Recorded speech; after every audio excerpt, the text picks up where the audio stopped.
Okay, welcome guys to our video lecture on Chapter 2, the Pedagogy of Cultural and Linguistic Responsiveness. As we are going through, the questions that you're going to want to make sure to pay attention to are what is the culturally and linguistically responsive formula, and what are the educational pedagogies? So as we're going through the chapter, we just kind of wanted to lay out some key terms for you guys, so that way when we get to the words, you have a background of what they are, and hopefully we'll cement them again when we go over them as we go through the PowerPoint more. So the first term is going to be pedagogy. This term was introduced in Chandler's Chapter 1.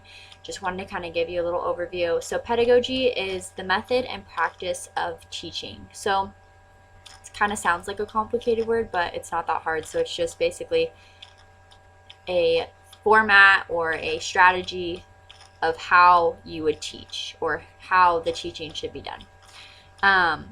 Then we have CLR, which again was introduced by Chandler, which means cultural and linguistical responsiveness. Then we have contextualization, which is the act or process of putting information into context. So basically just how you would take information and apply it and make it relevant to the student and how they learn and how they would understand it. Conceptualization is forming a concept or idea, so just basically how you would make your concept or how you would kind of put that concept into play. And then next we have methodology.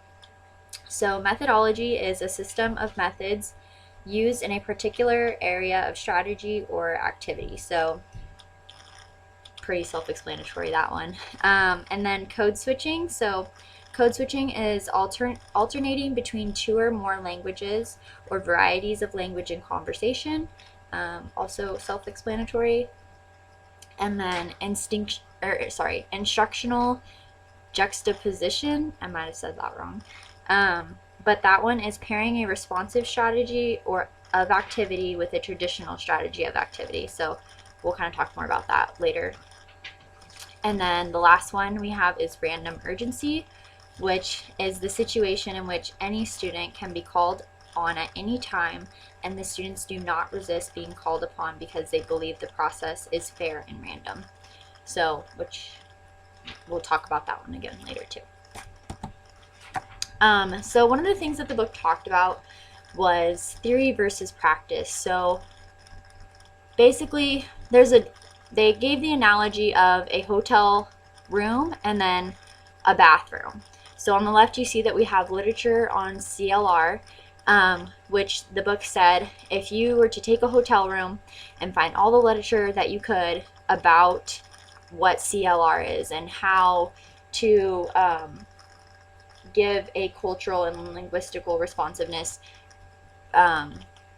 take on teaching, that you would be able to fill up an entire hotel room from floor to ceiling, and there's so much information about it. But in comparison, if you were to take a bathroom, which we have on the right side, which is our research on instructional practice, that's going to be a lot less information. So that's only going to fill up maybe a bathroom. So basically there's a bunch of how-tos, but there's not so many, okay, they've applied it and this is how well it worked, and actual case studies on it. So there is a little bit on the case study of it just here on the next slide, but beyond that, again, we're mostly just going to be talking about kind of how-to versus this is how it's worked. So the one like practice or actual demonstration of CLR teaching was the Culture and Language Academy of Success, which is acronym is CLASS. It was basically a charter school that was grades K through 8. It was in Los Angeles, California, and the author of this book and also two other colleagues of hers were the ones who came up with the school. I'm not going to pronounce the names because I think I might butcher the first two, but you can read them there. And basically what they did was they centered on a positive mindset about students' culture and language. So And then also it was a demonstrative model, again, of what practicing CLR should look like. So we do have a quick, well, it's not super quick, but a 10-minute video about that school. And we're going to go ahead and show that to you now. But also just pay attention to this graph that I have here on the right-hand side, which is a statistical analysis of basically report card scores.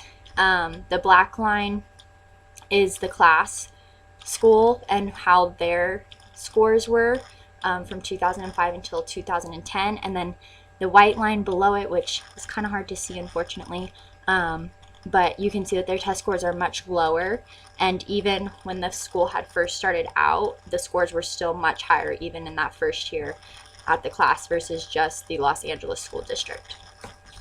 So we'll go ahead and show you that video now.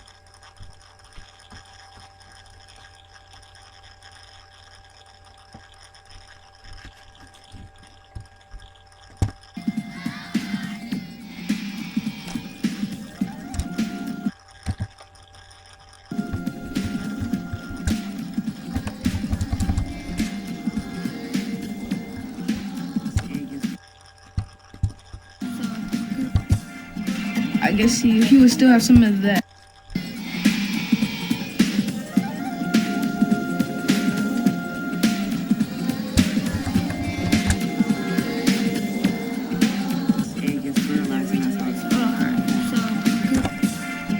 I guess he would still have some of that DNA from his ancestors. I think she's a hero because she helped people escape from the South. Each of them, each cell has 12, but when they come together, it's 24 chromosomes.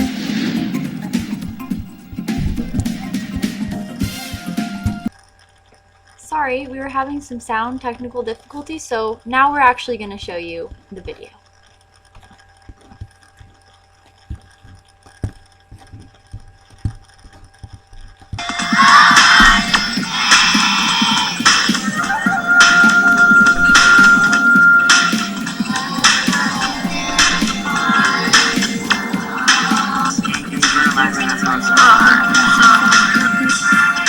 I guess he would still have some of that DNA from his ancestors. I think she's a hero because she helped people escape from the South. Each of them, each cell has 12, but when they come together, it's 24 chromosomes.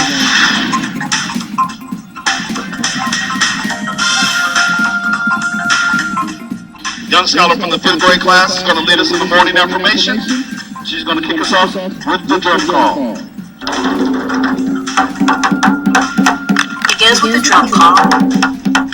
Morning affirmation is what we refer to in a sense as the praise and worship of our day. It's how we start our day. It sets the tone. Liberty and justice for all. It's where we all come together and affirm our purpose for being here, that we are a community of learners, that we're growing, that we're committed to making good choices that day. Class stands for Culture and Language Academy, as he says, and to me it teaches about your culture and the different languages you speak and the different languages that you should speak at certain times. They want you to be successful in life. The whole reason class was formed is to be culturally responsive to those students whose needs were not being met in a traditional school setting. This is my 3rd year here. I've been here since I was in the 5th grade. And the difference is you inherited something from like your grandmother, or does it have to be from the generation before you? No, it can be from your grandmother, your great-grandmother, thousands of generations that Mark Brown found in his ancestry in Ghana. Between this school and my previous schools, this is like a different style of education, and also that it's culturally relevant. You don't really get that in too many other schools. You know, you just have a history class and you learn about maybe America's history and stuff, and we do that too, but we also learn about our ancestors and our people. The Culture and Language Academy of Success was founded out of Los Angeles Unified School District's Academic English Mastery Program. The Academic English Mastery Program has attempted to identify strategies, methodologies, pedagogy that build on the language variation that young people bring to the learning environment and create classrooms that will move them through rigorous core curriculum. Our standardized test scores have always been high. From the first year to this year, we've made steady gains, particularly when students who came to us underachieved. Overall, in comparison to traditional public schools, it's really no competition. We double the numbers of Los Angeles Unified School District. Another place, but no, well, and you don't get paid for your labor or nothing you do.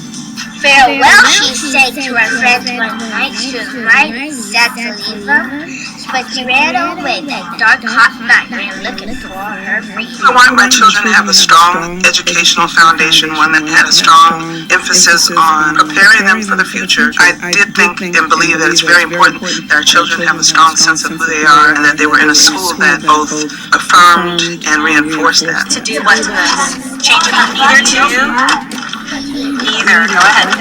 I think that when they see themselves in books, see people who look like them, possibly have gone through the same struggles that they've gone through, or that their mothers, fathers have gone through, and just to know their history, I think, yeah, it really makes the literature that more interesting. Just the whole feel of the lessons that we're teaching, period, that much more meaningful.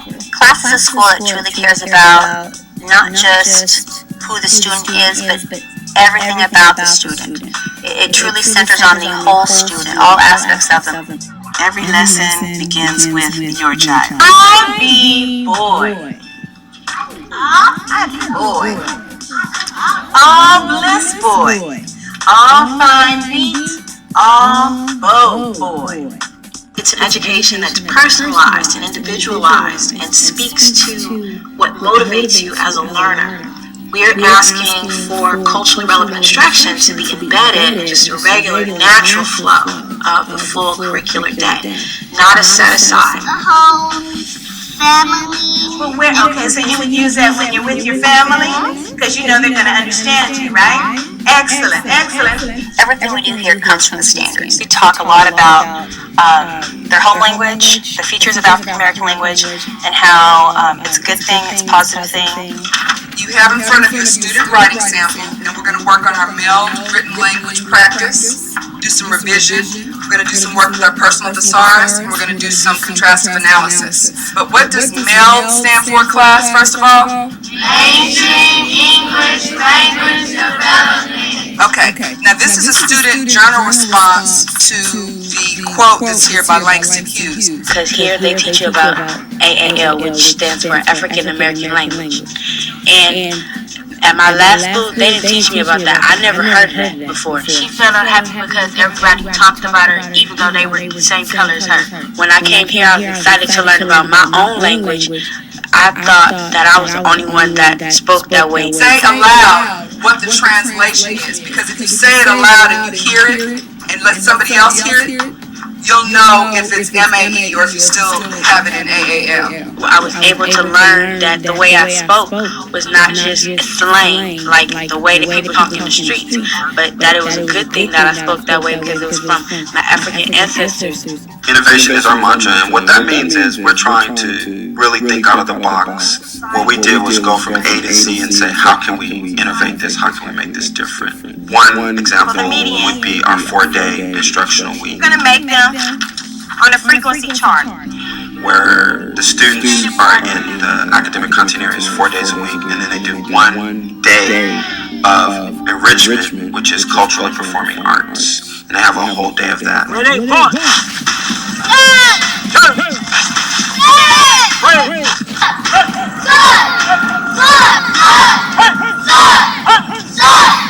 Each other, they were peace and not their color. Okay, go. What is this one? You know,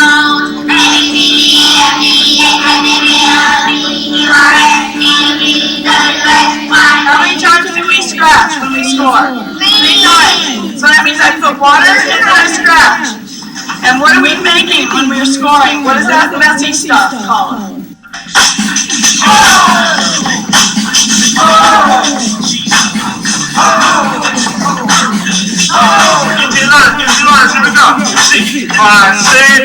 For the teacher, or as we call them, the student advocate, then it's a 4-day instructional week, and then they have 1 whole day of professional development. The technology piece is also a very important part of the school. With the 1-to-1 laptop ratio, it really allows us to do a lot of things differently, so that our curriculum is not textbook driven.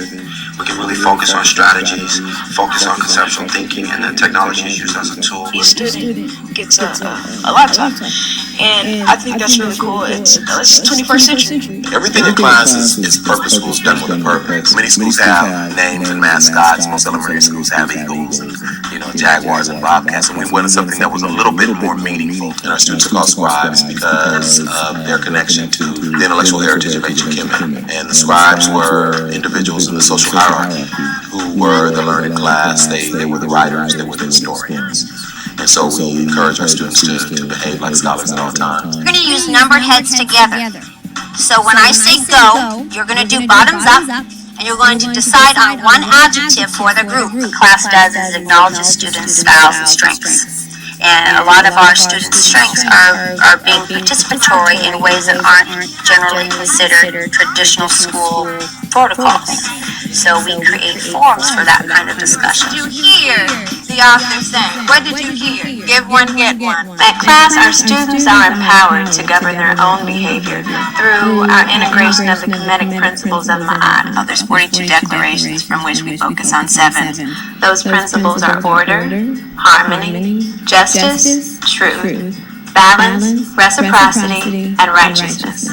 And those are the ways that we interact with one another here in the school community. Students here at class know that through our Righteous program, they are following in the steps of their ancestors. We truly believe in the work. We believe in the vision in terms of giving their children the very, very best, unequaled, innovative education. You take on the affect of a private school and all that we do. Children are excelling academically.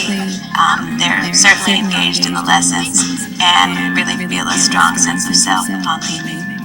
All of the things that they integrate makes for a real recipe for success, and I wanted to be a part of that. I believe the students are empowered here. The teachers really care about us, and they want us to go to college. They want us to get good jobs. So I recommend having people to come to the school. That's where we start saying, you're great, and you come from greatness, and so you're destined for that.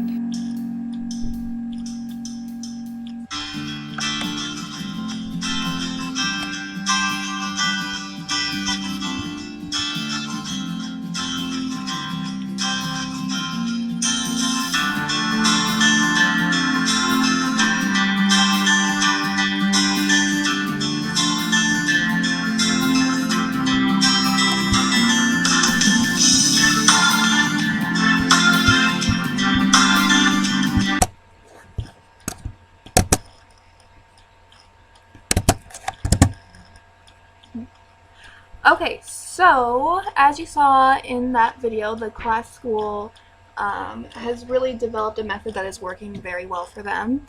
And from that school, they have developed this formula here that they have presented in the reading as kind of the go-to way that a teacher can incorporate culturally and linguistically responsive teaching into their everyday classroom life. So, and I know the addition side on that first one kind of got blanked out there, but it is addition, not subtraction, so avoid any confusion there. So before we go over each of the parts, I put a little quote here at the bottom that says, "Culturally and linguistically responsive pedagogy is not a curriculum and does not come in a box. It is an approach, a way of thinking about how to instruct and how to create an instructional experience for the students that validates, affirms, illustrates, inspires, and motivates them." So I incorporated that because the book has kind of a bit of a lengthy discussion about how this type of strategy is not in place of any type of traditional curriculum or instruction or content area. It's simply a way of approaching teaching everything that you would already be teaching in a way that is culturally and linguistically responsive. So that was an important part to do kind of as a side note before we start going over each of the elements. So each of these three that are on the screen that you see now, they're all going to get discussed further when we go on in the PowerPoint, but we'll briefly state them here so you can get familiar with them and see them all in one place, so that this is one of the questions on your assignment. So you're going to want to know these three together. So the first one is establish a general pedagogical category, and these ones we're going to really break down in the next few slides. And then the next one is check for quantity, strategy, and quality of the pedagogy in the classroom. And then the last one is to infuse these elements, strategies, and activities into the teaching. So we'll kind of explain that more as we go on. Okay, so before you establish the general pedagogical area, you need to understand the strategy and techniques it takes to successfully implement these in your classroom. So you have to approach it with strategy, and it says here instructional activities must be strategically and deliberately determined, and teachers must consider outcome, purpose, standard-based relation, time allocation, resources, student background, and knowledge, and multitude of other areas. So this is basically just saying that before you take on any of the parts of the formula that we had previously talked about in the last slide, you need to have a plan of what you're trying to get from your students at the angle of whatever activity that you're doing, and you need to be considerate of all the factors that they listed there, because they're going to affect each of your students differently. So you need to have thoroughly thought about it and considered it for the group of kids that you have specifically in your classroom. So once you've thought about the strategy that you wanted to take on, the next part is to decide on an activity. So this part here says the activity selected puts the strategy to action in a variety of ways. CLR activities strategically utilize responsiveness to the cultural and linguistic needs of each student. So we're going to give a few examples of activities later on. It's more important at this point in the presentation that you just understand that before you ever pick your activity, there needs to be a lengthy amount of strategy that goes into it to begin with. The picture here on the side is of some chess pieces, because it in the book it just correlated this idea to that of a professional chess player would never go into an important match without having each move that they were going to do strategically picked before ever beginning playing, so that they could have the most positive outcome in the end. And that's the same way that you want to think about this strategy. Okay, so that first part of the formula was to pick your educational pedagogy, and there are 4 of them. They are all listed here. Each of the next slides is going to go into them with more detail. The first one is responsive classroom management. The next one is responsive academic literacy, responsive academic vocabulary, and responsive academic language.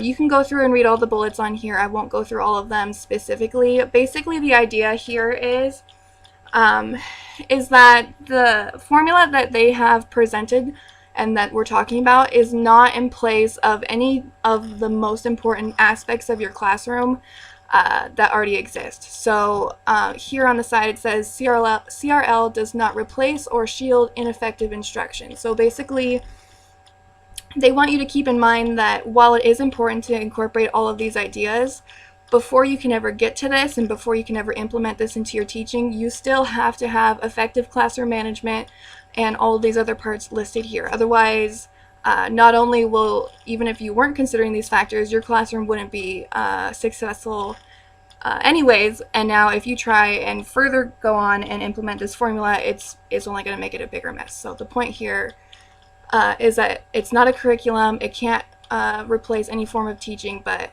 these are the 4 things that you have to have in place before you can move on. And so we will go into each one of the next slides, and I think Michaela will come back and do the first one. Okay, so now we're going to talk about responsive classroom management. So in order for your students to learn and to learn to the best of their ability, the student needs to feel safe, they need to feel secure, and then a positive environment that really promotes their learning. So the 4 subcategories for methods of teaching are going to be ways for responding, ways for discussing, attention signals, and movement. So ways for responding would be like how the student's going to respond to maybe questions that are asked, or ways of discussing would be how are you going to group your students together so that way they can do group-based activities, or attention signals. So what are you going to use to grab your students' attention maybe when trying to transition them from one activity to another. And then movement is going to involve your child actually, or your students actually getting up and moving around the room. They say that that's very important, and we will talk about that in a little bit later slide.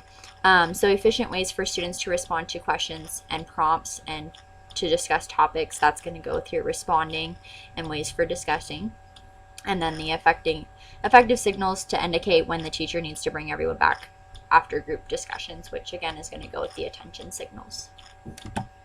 Then we have the responsive academic literacy. So the strong skills that are essential for this responsive academic literacy are going to be literacy, reading, writing, speaking, and listening. So they say that fiction and nonfiction text is necessary to enhance the student's success within content areas. So that kind of correlates to in the video that we just saw, saying that, oh, if they read a story about, you know, kids with maybe the same skin color, same cultural storyline, that's going to help them learn and cement that learning a lot better than maybe just some nonfiction, just straight wordy informational text basically. So maybe have like a fiction story that they can relate to and that they can actually grab ideas from.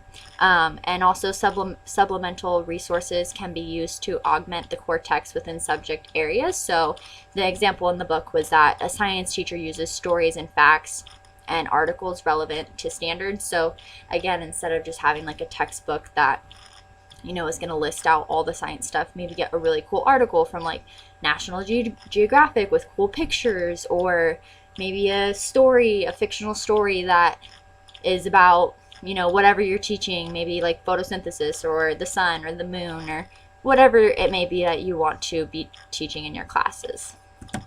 And then the other one is responsive academic vocabulary. So this focus is on building words that represent concepts that students bring to the classroom.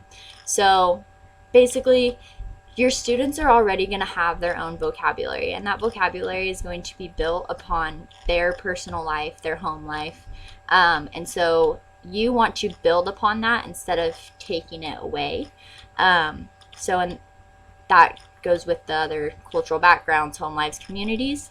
And basically, these words can be connected to academic vocabulary, but the students may not know what the academic words are. So, for example, a student may come to school with a vocabulary of a word, let's say like a slang term or something like that, and there may be an academic word for that, but they don't necessarily know what it is. So it's not that they don't know what the word means, they just don't know that the academic word is still a representation of the word that they already know. So what we want to do is promote the development of academic vocabulary by giving them a wide and abundant reading. So giving them lots of different reading materials, giving them those fictional stories. Then we want to do it through contextualization, which we talked about as a key term. So giving them a context that they can relate to. And then we have conceptualization. So making sure that you have a clear-cut path for how to bring those concepts to them and actually cement that into their knowledge and learning. Knowledge of word parts and synonyms. So synonyms are big because a synonym is just basically a word that is the same as another word. It's probably not a very dictionary vocabulary of it, but and then also they say the personal dictionary, which promotes synonym development. So basically you could have the students write down their own personal dictionary, so maybe they don't know what the academic word is, so have them put the academic word next to the word that they associate with the meaning.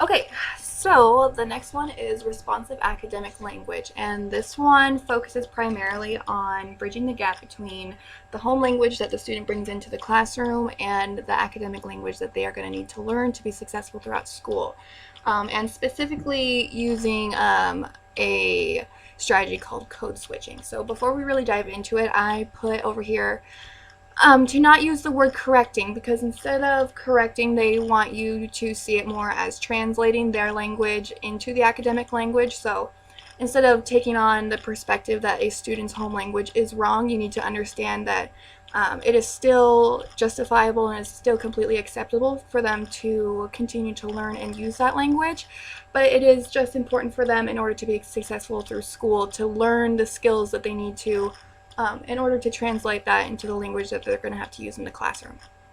So I have this pyramid image here, and on the bottom is home language. So students are encouraged to use their home language in their schoolwork. So you need to create an environment in your classroom where the students know that it is not unacceptable for them to use their home language.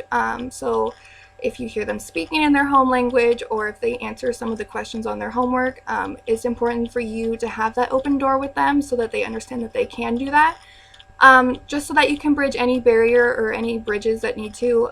Let's say a student understands the question and they do have an answer in mind, but they don't know how to express it in English or the academic language. That was another part of it. They don't really address English. Instead of saying they need to translate it into English, they need to translate it into the academic language. So they're not prioritizing English over their home language. They're just saying, this is the language that we're going to be using in school. But anyway, so any answer that they give you in their home language is still a right answer, and you need to be able to validate that for them. Okay, and so then you move on into how do you get them from that home language to the language of the school. So if they don't already know it themselves, it is your job to help them translate it into the English language, and that is the process of code switching. I know some of the examples that they gave, a student maybe knows part of the answer or chunks of the answer, and there's a few words that they're missing, or even it may not be that it's an entirely different language, it's just some form of slang that they're using. Just being an open door and being there for them and openly translating it with them is the most important part of this whole slide. And if you're effectively doing that in your classroom, it will ultimately lead to an empowerment feeling for you and your students. So I know in the book, the author was talking about how once they started implementing this in their classroom, they felt that they were getting more out of their teaching because they ended up learning more from their students. And then, of course, from the student's standpoint, it's empowering to them to know that they are being heard and the answers that they are giving are still just and validated. So that is the important piece of this one. We'll move on to the next one.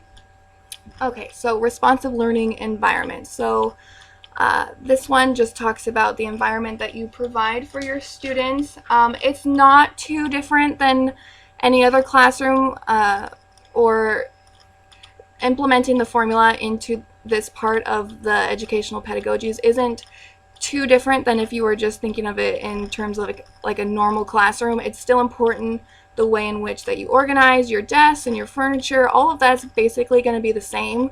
The only part of this that you could really say is different is maybe for like the materials or the posters that you choose to put up in your classroom.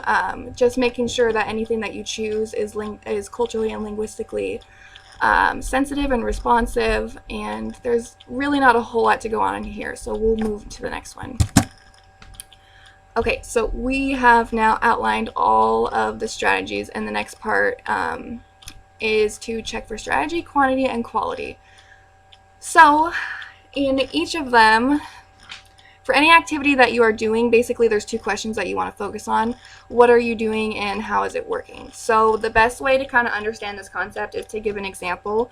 So I'm going to give the one that the book gave. So one of the activities that they said was important to implement in your classroom is this idea of moving. So an activity that gets your students up and moving around and talking to each other is a good way of promoting conversation and cultural diversity and all those good things. But if you're doing it wrong, then it's really not going to be beneficial for the students. So the example that they gave in the book was a teacher doing an answer relay. So they were studying for a test, and the teacher had all the test questions up on a PowerPoint, and they would choose the first student to come up, and they would come and write their answer on the board. And then if they got it right, they could pick the next student, and they would go and hand them the pen, and the next student would then walk up and write the answer for the next question. And so while the students were moving in this activity, they weren't so the process of them moving was not enhancing the lesson in any way. They weren't being forced to communicate in any way. They were just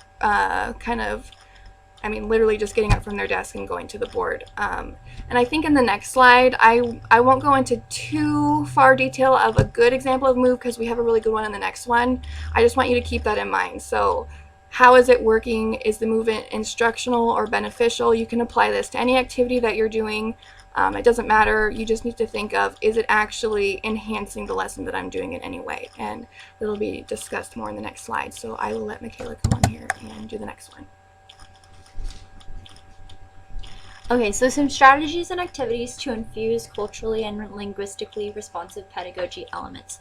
So first of all, this was kind of like a specific activity that the book went over and how each step in their activity works. And some of these, we didn't really necessarily agree that maybe they were the best idea.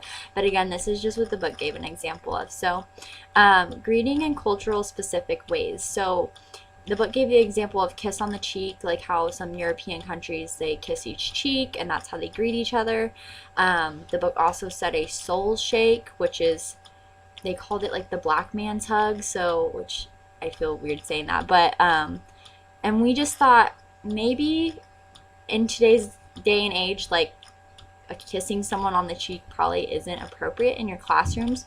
So maybe trying to find other ways that are like classroom appropriate, or just knowing that some things in certain cultures aren't appropriate, and other cultures might find something offensive that our culture does not.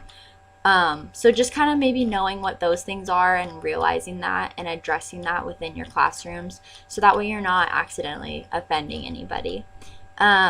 So the second step of the activity in the book was getting your students to move around. So the book was very clear about the fact that movement is super important, and it says brain-based research suggests that movement in the classroom is necessary and positive.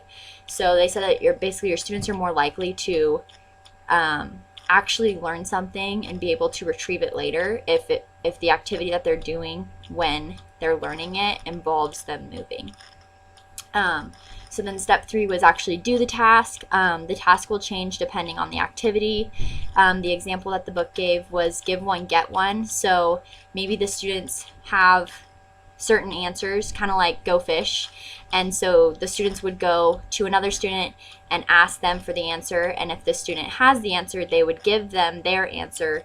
And then they would have, whoever has their answer would also have the piece to give the student the other answer. So it's like go fish in the fact of, hey, do you have any 3s? So yeah, and then so you get the 3 and then you have a match, but then the other student would get a match too. So I don't know if that's very clear, but I feel like that's the best way to explain it, which I think the video will talk about it a little bit too.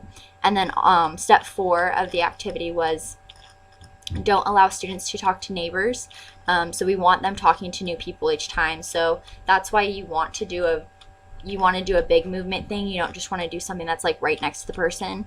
You want to have them moving across the room. The video will talk about this too, but like what we did in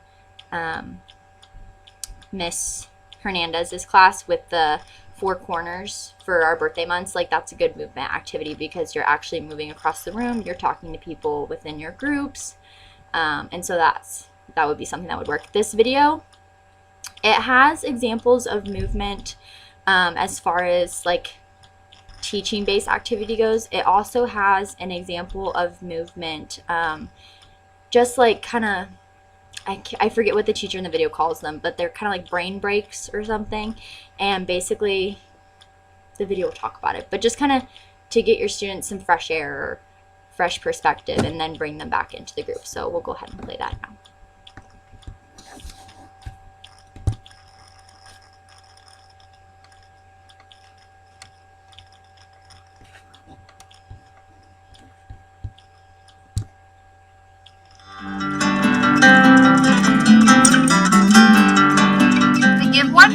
protocol is going to allow you to give some of the information you have just learned in your expert text, as well as get a piece of information that you did not read about, that somebody else did. We're going to share information as a way to study right now. Give one, get one, move on, or go mo is a protocol that allows students to share or review material that they gathered. I'm going to ask you to write one new piece of evidence you have learned about metamorphosis. Students start go-go-mo by writing down one piece of evidence that they have learned or have reviewed during that class period. We're going to pass our clipboards in just a moment around the table until they are completely filled with information all about the topic metamorphosis. Thank you. So students are required to read all the pieces of information that have been recorded and add something new each time. Okay, please finish your word and switch papers again. Each person can give a piece of information, and when the students receive their paper back, they will have a worksheet full of information based on that topic. You have now a document filled with information that is going to help you study the topic of metamorphosis. And so we are going to take this one step further, and we are going to have a give one, get one mingle. We are now going to gather information from everybody in this whole room. You might want to bring along some of your text because they might help you give one. We're using the same exact worksheet, but this time you're going to interact with 9 different people in this room. I learned that metamorphosis is mental and physical changes.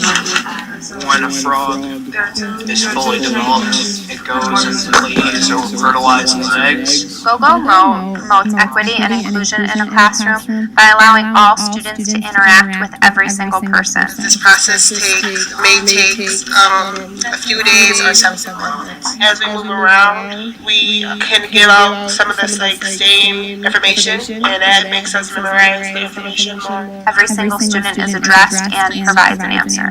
This ensures that students read and listen to what all other students have recorded.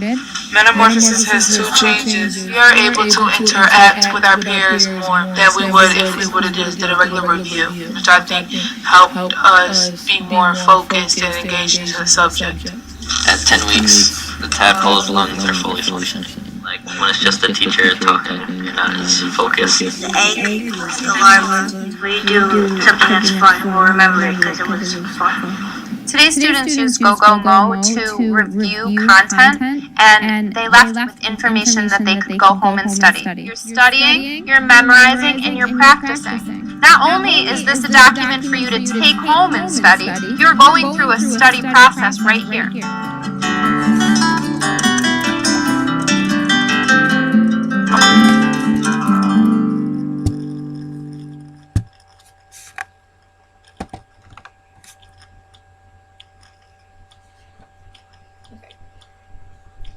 Okay, so Grammarly does more than catch errors. With Grammarly, you can find really good, no, perfect words that make your writing sharp, or explicit, or excellent, or distinctive. As a matter of fact, for what it's worth. Okay, sorry about that. We are back now. Let me go back to the slide. Okay, so this last one that we have, the art of juxtaposition, this was kind of the last little section of the chapter. Mainly it's a lot of a summary of everything that we've already kind of talked about. The only new idea that they kind of present is some examples of some activities or strategies that teachers have used that maybe are not as effective as CRL strategies. So they're over here on the side: lectures, guest speakers, movies, field trips, ethnic food days, and ethnic dress days. So I don't think that the book was trying to explicitly say that these are bad things, but if these are the only thing that you're incorporating into your classroom to try and be culturally and linguistically responsive, let's say you go the entire year and the only time that you really try to make an effort for your students is say, oh, we're going to have ethnic food day at the end of the year. That's not enough to support them in the ways that they need to be supported throughout the school year, and that's kind of the main takeaway that I took from that. And so furthering into that, they kind of gave a few examples of what you can do daily to help out your students. So I'll just kind of go over them briefly. They're listed here on the slide. So the first one is random urgency, the situation in which any student can be called on at any time and the students do not resist being called upon because they believe the process is fair and random. So this will kind of blend together with classroom management and environment. You've established this environment amongst your students to where it's safe to be called on because they've already established amongst themselves that this is a fair idea because they know that at some point throughout the day everybody's going to get called on. So that's the first one. The next one is give a shout out. So students can shout out in unison with one-word responses. So this would be kind of like in a lower level class, it would be, for example, something like, okay class, what is 2 + 2? And they would all say 4 together. And it's pretty simple. And then the last one is back it up. The teacher calls on the students, which is literally just that. So if you know the answer, you raise your hand and the teacher will call on you. They did make a note, this is probably the most traditional approach that you can think of in any classroom. And the book said that while it is more traditional and maybe it's not the most creative, it's still effective in the way that it's going to familiarize your students with situational appropriateness. Basically saying that they're going to understand how it is that they should behave in the classroom and the kinds of interactions that they can expect. And that is kind of the last little bit that they talked about in the chapter, so I guess we will kind of close it off here. The main thing that I would just say is just to remember the questions that are going to be on the worksheet. That CRL formula, it's on one of the first slides back at the beginning, so you could rewind the video. It's all there for you. And then I think the other question is just identifying the educational pedagogies. So just listing them and maybe even giving a brief description. Those are each of the ones that we listed in the chart at the beginning and then went over in pretty great detail throughout the presentation. And then other than that, at the end, there's going to be a word search because we wanted to keep it pretty simple for everybody, you and us. We have a lot of things to do, so we have a word search, which will be pretty fun. And that is about it. Thank you for hanging in there with us through all of our terrible, technical difficulties. We did our best. And I think that's about it. So we will end it here. Bye, guys. Thanks. Bye. Bye.